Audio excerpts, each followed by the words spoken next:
গুনাহগার বান্দা বান্দি যখন কবরে যায়, বাড়ি থেকে যখন বের করা শুরু করে দেয়, মারা গেলে ঘর থেকে বের করি, ঘর থেকে বের করার সময় ওই মানুষটা ডাক দিয়ে বলে, বেটা রে,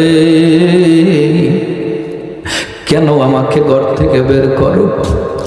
এই ঘরটা তো আমার কষ্টে অর্জিত সম্পদ দিয়ে বানাইছি, এই ঘরটা আমার, এই খাটটা আমার, আবার আমার জামাটা কেন প্লেট দিয়া কেসি দিয়া কেটে নেও? আমার জামা কেটে নিও না রে বেটা, আবার তাড়াতাড়ি গোসল নিয়ে যাও। গোসল কেন তাড়াতাড়ি করো, একটু দেরি করো। আবার কাফনের কাপড় পরে খাটের উপরে শোয়া তোমরা নিয়ে যাও, তাড়াতাড়ি করো না রে বাবা। কান্নায় জর্জরিত হয়ে যায় মানুষ, আর জিন জাতি শুনতে পারে না। ওই মানুষটাকে যখন কবরে রাখা হয়, কবরে যখন দাফন করে দেওয়া হয়, ওই মানুষটা মনে মনে চিন্তা করে, কেউ থাকলো না, তিনজন নেমে গেছে, মনে হয় তিনজন মানুষ আমার সঙ্গে থাকবে।